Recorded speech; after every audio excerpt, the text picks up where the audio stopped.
기도하겠습니다. 하나님, 늘 하나님의 말씀을 신뢰할 수 있는, 그 말씀을 따라 즐거이 나아갈 수 있는 우리의 삶이 되길 원합니다.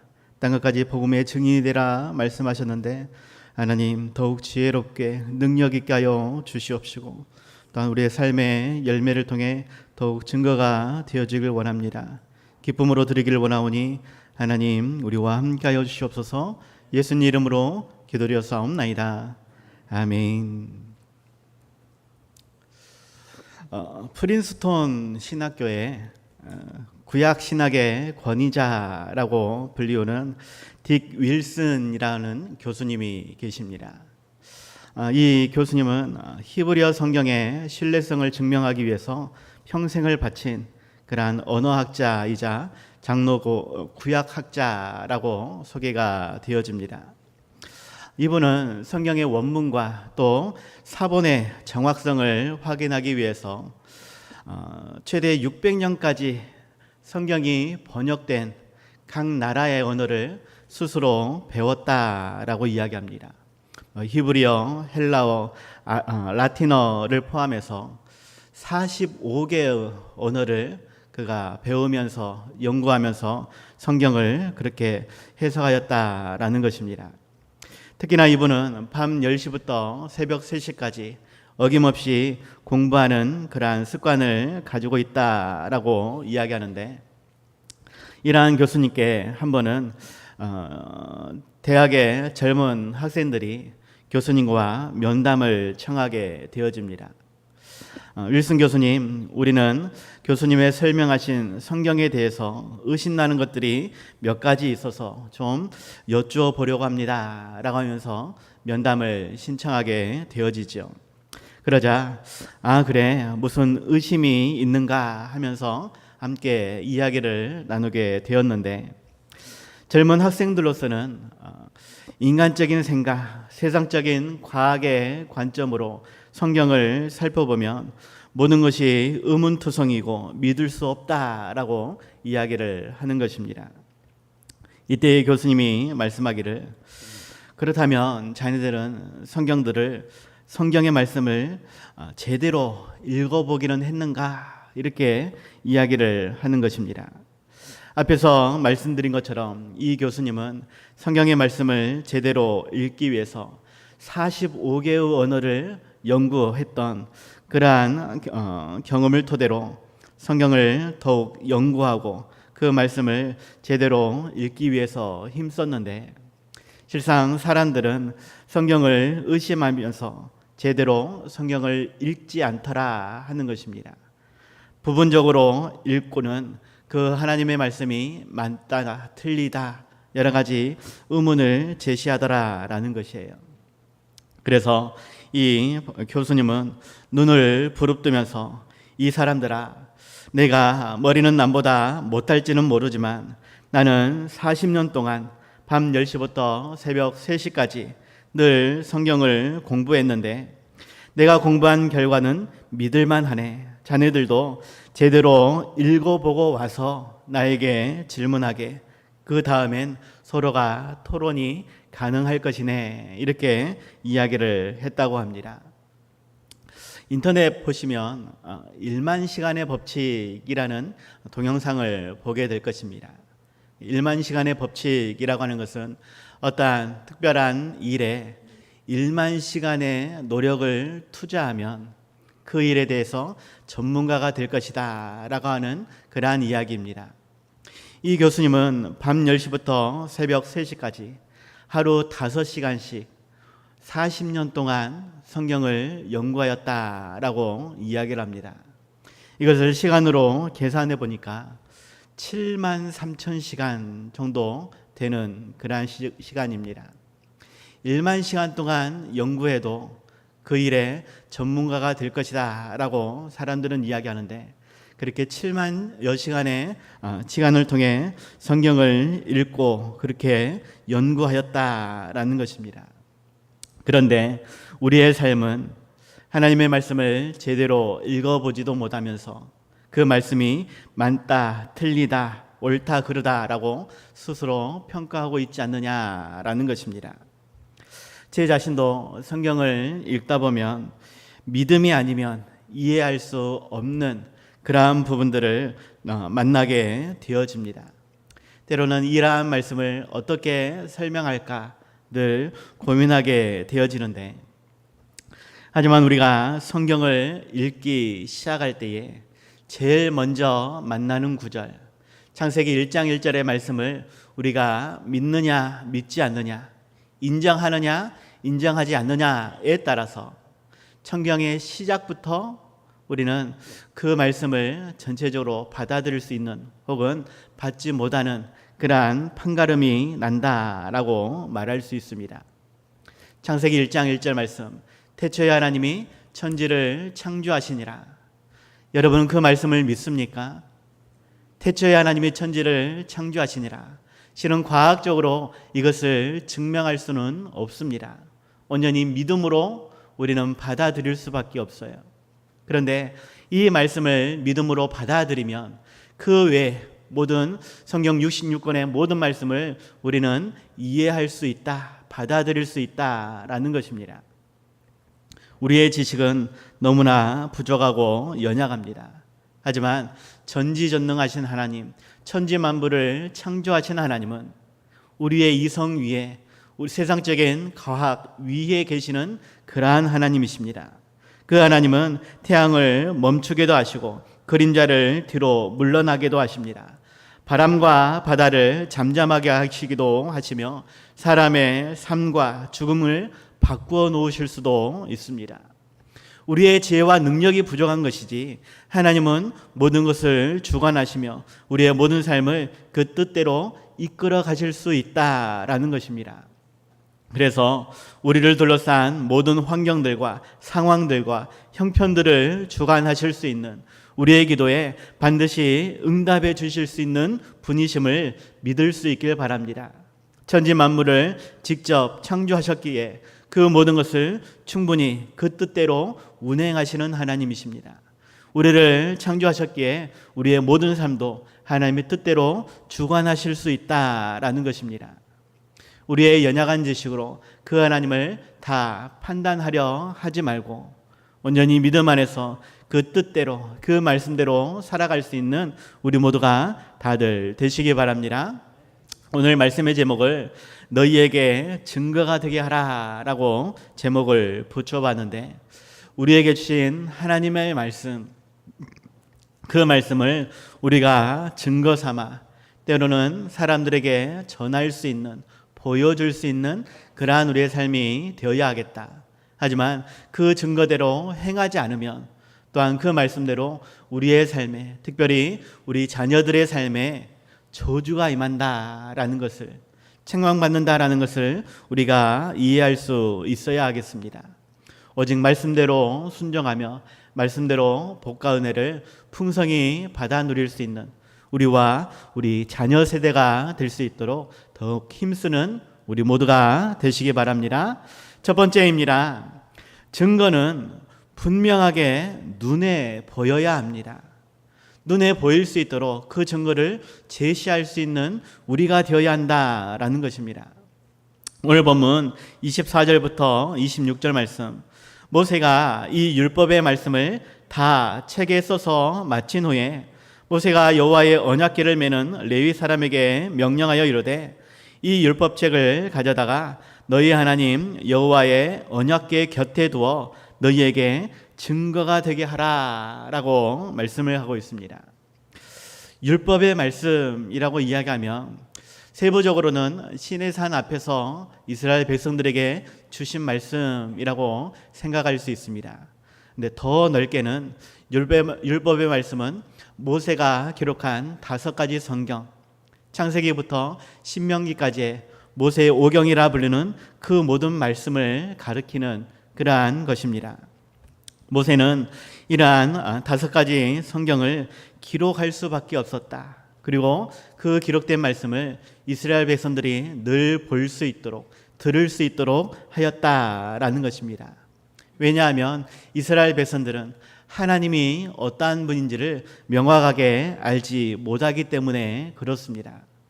분명 아브라함으로부터 시작한 언약의 말씀을 그들이 기억은 하지만 구체적으로 그 언약을 주신 하나님이 어떠한 분이신지, 왜 우리가 지금 애굽 땅을 벗어나 광야 40년을 거치면서 가나안 땅에 들어가야 하는지, 그때에 우리에게 어떠한 복과 은혜가 있는지, 그 인도하시는 하나님의 말씀이 무엇인지를 분명하게 알아야 한다라는 것입니다.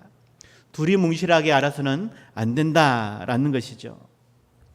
지금 이스라엘 백성들은 신명기 말씀을 받고 있는 시점, 요단강 건너편에 있는 가나안 땅을 바라보고 있는 시점입니다. 요단강을 건너기만 하면 하나님께서 약속하신 가나안 땅이 되는 것입니다. 하지만 여전히 그들 눈앞에 보여지는 것은 가나안 땅에 크고 견고한 그러한 성읍과 사람들, 그들의 무기, 또한 요단강이 지금 홍수를 맞이하여서 넘칠 듯 차고 흐르고 있는 그러한 강이다라는 것입니다. 그럼에도 불구하고 그들은 하나님의 말씀을 볼 수 있어야 되고, 그 말씀을 신뢰하며 이 요단강을 건널 수 있어야 했다라는 말이죠. 하지만 그 이전에 이스라엘의 두 지파 반은 이미 요단강을 건너기 전 터전을 이미 정하였습니다. 실상 그들이 지나쳐 온 그러한 땅은 어떻게 보면 그들이 요단강을 건너지 않아도 살아갈 수 있는 그러한 땅이다라고 말할 수 있습니다. 하지만 그들은 건너야만 하는 사명을 가지고 있다라는 것과, 건넌 이후에 하나님께서 풍성한 복과 은혜를 주시겠다라는 약속을 가지고 있다라는 것이죠. 그 말씀을 끝까지 신뢰하며 그렇게 요단강을 건너야 하는데 육신의 삶은 너무나 부족하다라는 것입니다. 하나님은 분명하게 모세의 말씀을 기록하게 하고 그들 곁에 두어서 하나님의 뜻이 무엇인지, 약속이 무엇인지, 그 말씀을 지키지 않으면 어떠한 저주를 받게 되어지는지를 분명히 알 수 있도록 계속해서 보며 들으며 그 말씀을 증거가 될 수 있도록 해야 했다라는 것입니다. 우리의 삶이 지치고 힘들 때에 우리는 시험이 들게 되어집니다. 기도하지만 기도가 응답되어지지 않고 삶의 형편은 여전히 나빠지고 있는 그러한 모습 속에서 때로는 믿어봤자네, 기도해봤자네, 정말로 하나님께서 나를 사랑하는지, 정말로 나의 기도에 응답해 주시는지 알 수 없는 그러한 믿음의 흔들림이 있을 때가 있습니다. 그럴 때에 더욱 하나님께서는 말씀에 집중하라고, 우리에게 주신 은혜가 무엇인지 바라보라라고 말씀을 한다라는 것입니다. 연약한 육신으로 그것을 판단하지 말고 하나님의 말씀을 통해서 깨달으라라는 것입니다. 세상적인 관점이 아니라 오직 하나님의 말씀을 통해서 정말로 하나님이 살아계시는지, 우리를 인도해 주시는지, 정말 우리가 받을 복이 무엇인지를 분명하게 깨달으라라는 것입니다. 결코 잊지 말아야 하겠습니다. 매일처럼 묵상하며 그 뜻을 더욱 헤아릴 수 있는 우리의 삶이 될 수 있길 바랍니다. 하나님은 이를 위해서 말씀을 기록하게 하시고 그 기록된 말씀을 보게 하신다라는 것입니다. 오늘 본문 앞에 신명기 31장 19절에서도 그러므로 이제 너희는 이 노래를 써서 이스라엘 자손들에게 가르쳐 그들의 입으로 부르게 하여 이 노래로 나를 위하여 이스라엘 자손들에게 증거가 되게 하라라고 말씀하고 있는데, 하나님께서는 말씀을 통해서, 때로는 노래를 통해서, 때로는 여러 가지 표식을 통해서 하나님의 말씀을 깨달을 수 있도록 증거가 되게 하셨습니다. 십계명에서는 어떠한 형상도 만들지 말라라고 말씀하셨지만 실은 여러 곳에서 우리에게 증거가 되어지도록 표식을 세워두셨다, 때로는 만들게 하셨다라는 것입니다. 아브라함이 가나안 땅에 들어가서 제단을 쌓게 되었던 것도, 또 야곱이 형 에서를 피해 라반의 집으로 도망갈 때에 베델에서도 그가 돌을 취하여 표식을 세웠습니다. 이스라엘 백성들이 요단강을 건널 때에도 그 강 주위에 돌을 취하여서 표식을 쌓았고, 또 사무엘 때에도 이러한 기념비들을 세우는 것들을 보게 되어집니다. 무엇보다도 신명기 6장에서 하나님의 말씀을 주시는데 그 말씀이 표식이 될 수 있도록 우리에게 다시금 말씀해 주십니다. 신명기 6장 6절에서 9절 말씀, 오늘 내가 내게 명하신 이 말씀을 너는 마음에 새기고 네 자녀에게 부지런히 가르치며 집에 앉았을 때에든지 길을 갈 때에든지 누워 있을 때에든지 일어날 때에든지 말씀을 강론할 것이며, 너는 또 그것을 네 손목에 매어 기호를 삼으며 네 미간에 붙여 표로 삼고 또 네 집 문설주와 바깥문에 기록할지니라 라고 분명하게 말씀하고 있습니다. 하나님의 말씀이 분명한 표식이 되고 증거가 되어지도록 우리 곁에, 우리가 보는 그 모든 곳에 붙여두라라는 것입니다. 그것을 볼 때에 하나님이 어떠한 분인지, 우리에게 어떠한 약속을 주셨는지, 그 말씀을 잊어버리면, 그 말씀에 불순종하면 우리가 어떠한 고난을, 어떠한 피해를 받는지 분명하도록 알게 하셨다라는 것입니다. 그저 장식품처럼 예쁘게 옆에 모셔두라라는 것이 아니라 그 말씀을 늘 읽고 듣고 실천하라라는 것입니다. 우리의 모든 삶이 그러한 하나님의 말씀 안에 있기를 바랍니다. 그 말씀이 증거가 되어져서 어찌하든지 그 말씀 따라 살아갈 수 있는, 그 말씀 안에서 더욱 복과 은혜를 풍성히 받아 누릴 수 있는 우리 모두가 다들 되시기 바랍니다. 두 번째입니다. 증거를 귀에 들려주어야 합니다. 그저 보기만 하면 되는 것이 아니라 그 말씀을 계속 되새길 수 있도록 내 자신에게도 또 내 자녀들에게, 이웃에게 땅 끝까지 그 복음을 전파할 수 있어야 한다라는 것입니다. 오늘 보면 27절, 28절 말씀입니다. 내가 너희의 반역함과 목이 곧은 것을 아나니 오늘 내가 살아서 너희와 함께 있어도 너희가 여호와를 거역하였거든. 하물며 내가 죽은 후의 일이랴. 너희 지파 모든 장로와 관리들을 내 앞에 모으라. 내가 이 말씀을 그들의 귀에 들려주고 그들에게 하늘과 땅을 증거로 삼으리라 라고 말씀하고 있습니다. 하나님은 모세를 가리켜 온유함이 지면의 모든 사람보다 더하더라 라고 민수기 12장 3절에서 말씀하셨습니다. 모세가 세상의 모든 사람보다 온유함이 가장 크다. 왜 그렇게 이야기하냐면 이스라엘 백성들이 너무나 속을 많이 썩였기 때문에 그런 것입니다.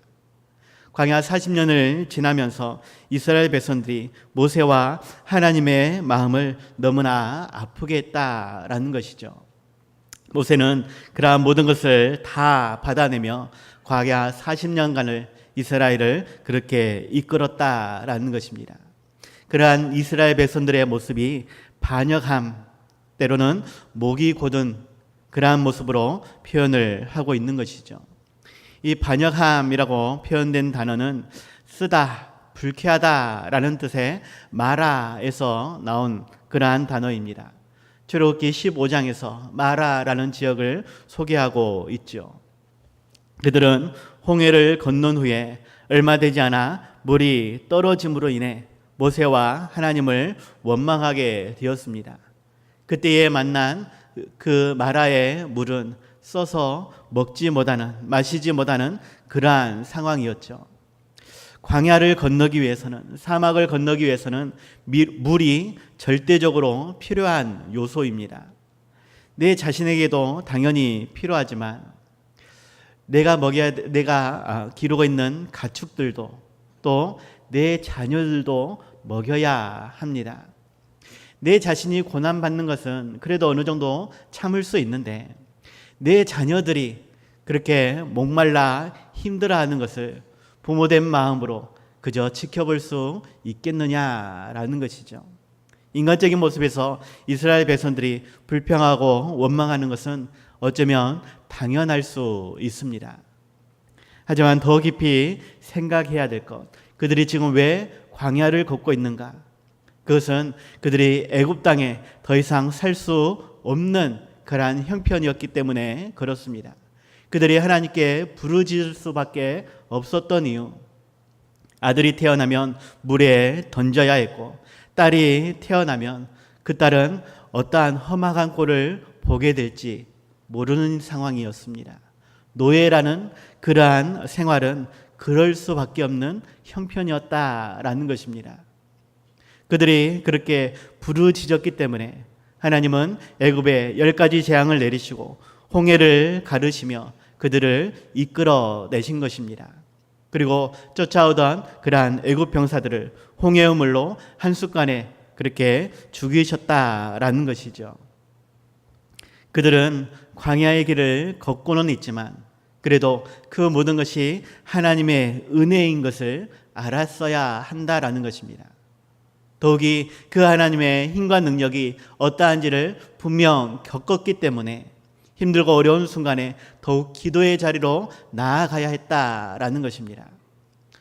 우리의 육신의 연약함은 불평하고 원망할 수 있습니다.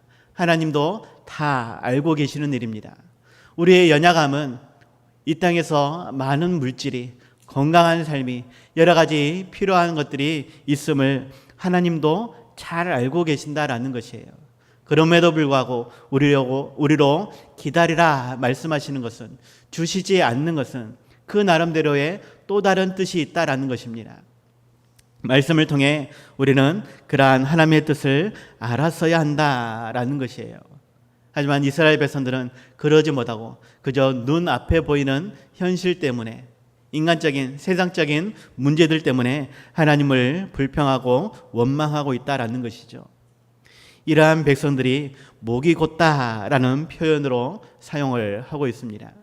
이 목이 곧다라는 표현은 가축이 주인의 요구대로 따르지 않고 제 멋대로 고집을 부리는 그러한 모습입니다. 소를 생각할 때에 일반적으로 소는 다른 동물과 비교했을 때 유순한 동물로 소개가 되어집니다. 그럼에도 불구하고 코에 코투레를 뚫어서 주인이 원하는 대로 움직인다라는 것이죠. 이 소가 한번 말썽을 부리면 사람도 힘으로 제압하지 못한다라는 것이에요.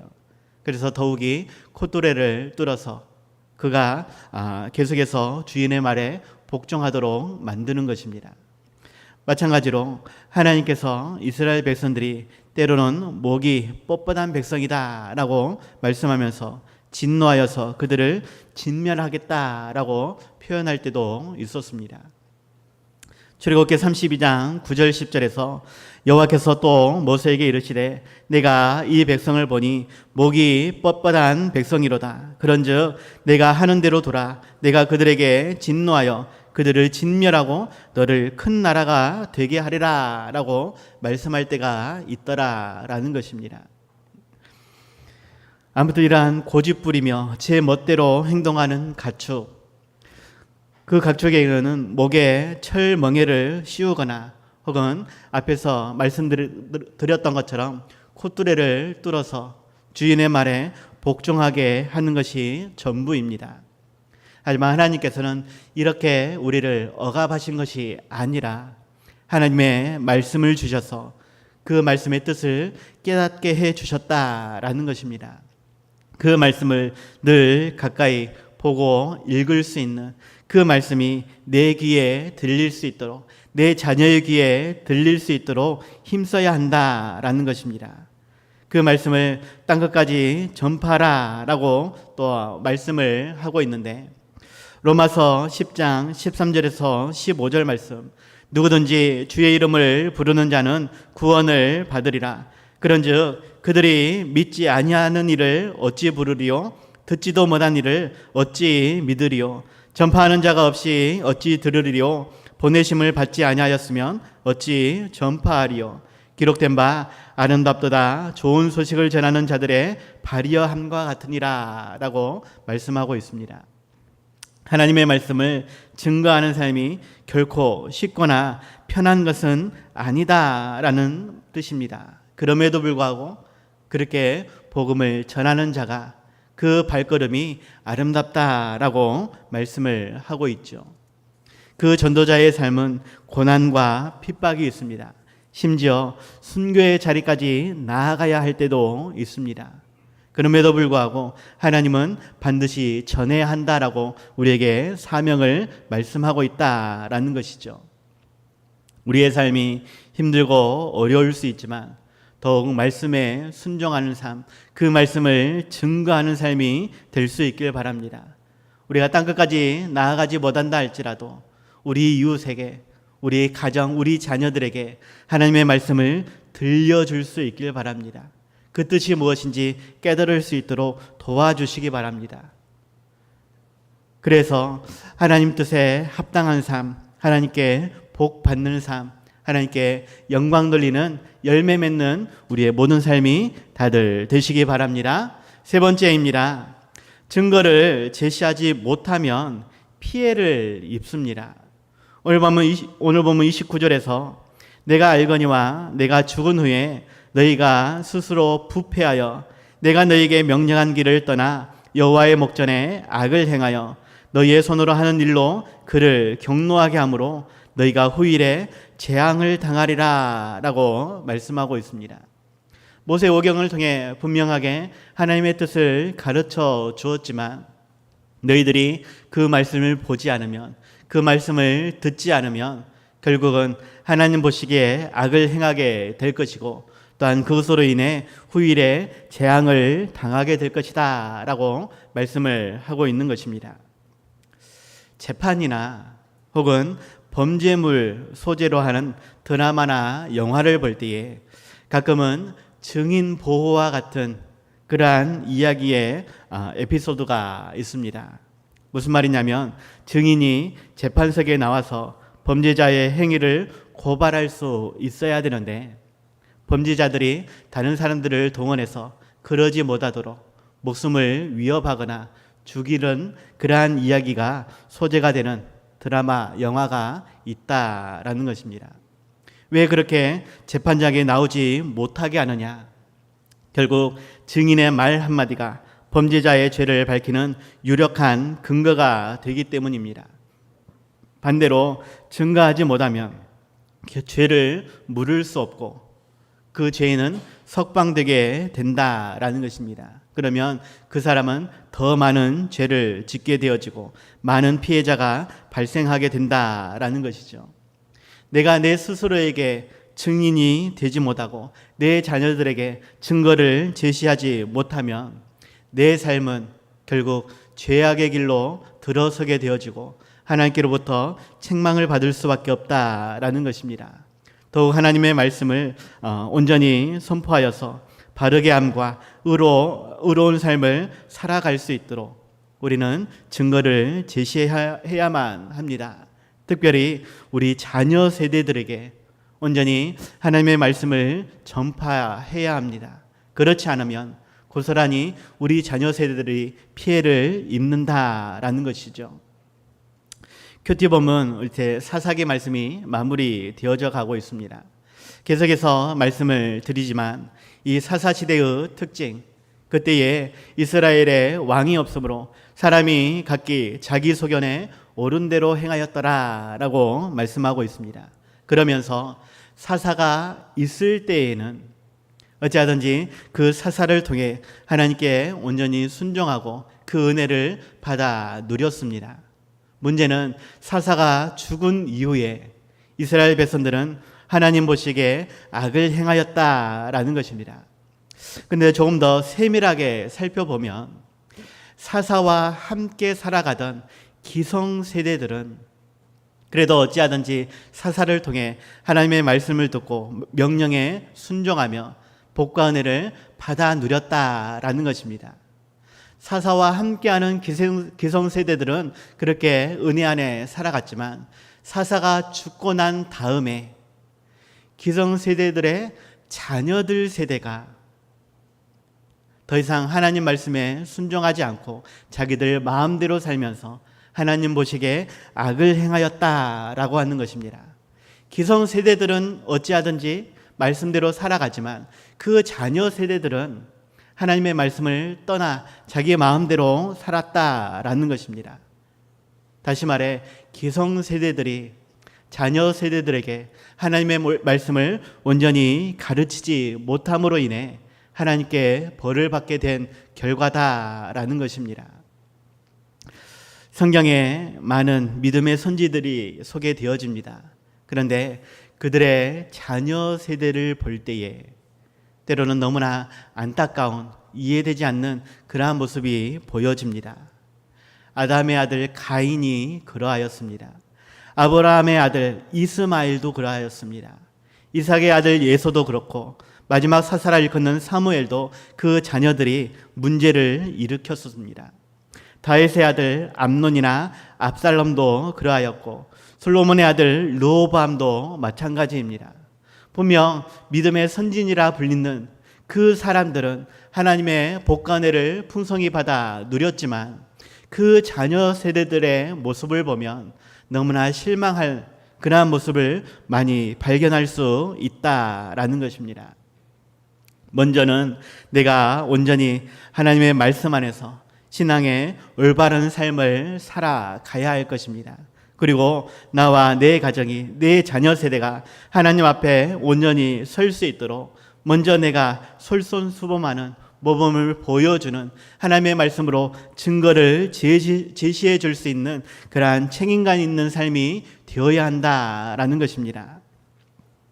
지난 수요일 날 한번 여러분께 말씀을 드렸는데 과연 우리는 가정 중심의 삶이 되어야 할까요? 교회 중심의 삶이 되어야 할까요? 여러분은 어떠한 것이 더 우선이라고 생각을 하십니까? 가정이 먼저인가? 교회가 먼저인가? 제 자신은 가정이 먼저라고 생각합니다. 그게 분명히 맞을 것 같습니다.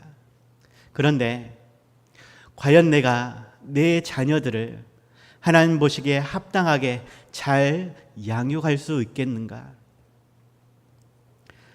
분명 가정 중심의 우리의 삶이 되어야 하지만 내 자녀를 생각한다라면 가정 중심보다 교회 중심의 삶을 살게 하는 것이 훨씬 더 우리 자녀들을 올바로 양육할 수 있습니다.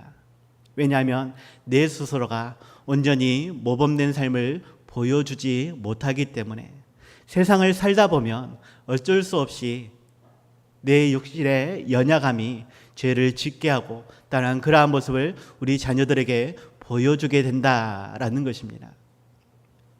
어찌하든지 우리가 하나님 말씀대로 살아가야 하지만 그러지 못할 때에 우리 자녀들이 고스란히 피해를 보게 된다라는 것, 하나님의 말씀을 떠나서 마음대로 살아가게 된다라는 것을 기억할 수 있길 바랍니다.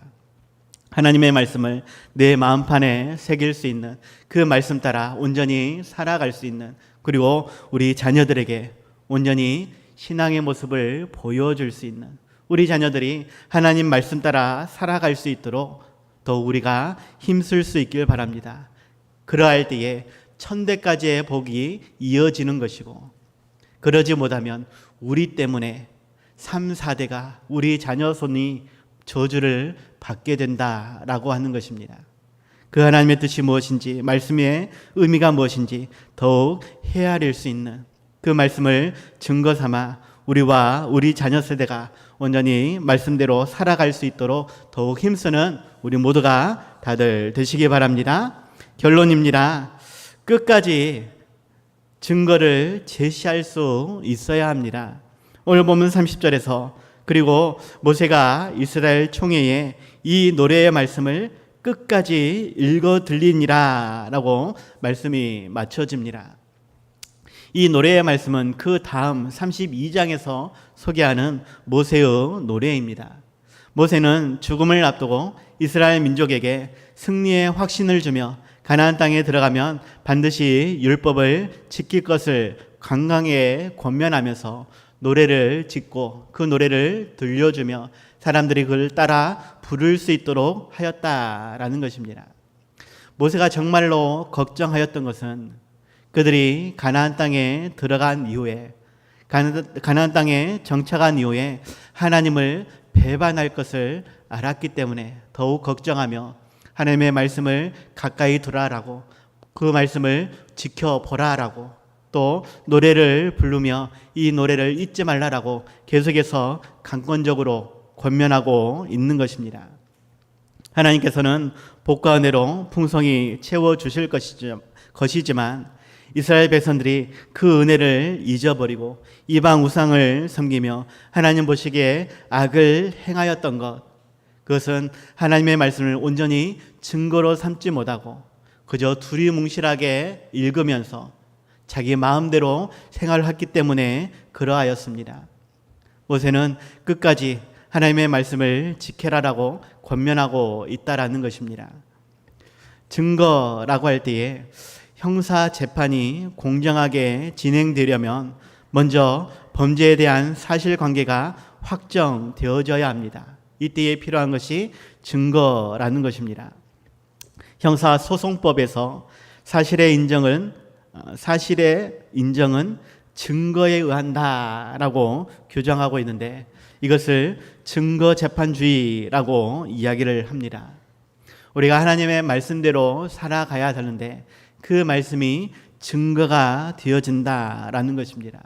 마지막 날에 우리를 재판하시겠다, 우리의 행위대로 재판하시겠다라고 말씀하실 때에 우리가 잘했다 칭찬받으며 품 안에 안겨 영원한 복을 누릴 것인지 아니면 악하고 게으른 종이라 칭함을 받으며 책망을 받을 것인지 우리의 행위대로 심판을 받게 될 것인데 그 기준이 하나님의 말씀이다라는 것입니다.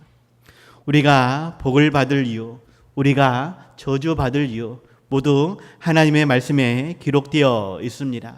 그 말씀을 증거 삼아 어찌하든지 나와 내 가정이, 내 자녀 세대가 하나님 말씀에 합당한 삶이 될 수 있도록 더욱 가르치는 삶, 그 말씀을 내 마음판에 새길 수 있는 우리의 삶이 될 수 있길 바랍니다. 그 말씀 따라 나아갈 때에 약속하신 복과 은혜를 우리와 우리 자녀 세대에게 천대까지 반드시 주실 줄 믿습니다. 그 말씀 안에서 더욱 위로하며 그 말씀 안에서 더욱 힘을 얻을 수 있는 그 말씀을 가지고 땅끝까지 나아갈 수 있는 우리 모두가 다들 되시기 바랍니다. 기도하겠습니다. 하나님 아버지 감사합니다. 우리에게 말씀을 주시고 그 말씀을 지켜 행할 수 있도록 힘과 능력도 주심을 감사합니다. 하나님, 그 말씀을 지켜 행할 때에 이 땅에서도 복을 주시고 영원한 생명, 영원한 천국의 삶을 주시겠다라고 약속하셨습니다. 하나님, 그 말씀을 끝까지 믿고 따를 수 있길 원합니다. 더욱 그 말씀을 읽고 듣고 실천할 수 있는 우리가 되게 하여 주시옵소서. 그리하여서 마지막 날에 잘했다 칭찬받으며 주님의 품에 안길 수 있기를 원합니다. 더욱이 우리 자녀 세대가 더욱 말씀 안에서 양육받으며 주시는 힘과 능력으로 지혜와 명철함으로 이 세상을 정복하고 다스릴 수 있게 하여 주시옵소서. 세상 한가운데서 예수 그리스도를 외칠 수 있는 우리 모두가 되어지길 원합니다. 세상에 구원과 심판을 선포할 수 있는 빛과 소금의 역할을 감당하며 선한 영향력을 끼칠 수 있는 예수 그리스도의 향기가 나타날 수 있는 우리의 삶이 되길 원합니다. 하나님, 우리를 다스려 주시옵소서. 하나님께서 원하시는 삶으로 인도하여 주시옵소서. 그리하여서 마지막 날에 잘했다 칭찬받는 우리가 되기를 원하오니 하나님 더욱 우리에게 은혜 위에 은혜로 채워 주시옵소서. 예수님 이름으로 기도드려 싸움나이다. 아멘.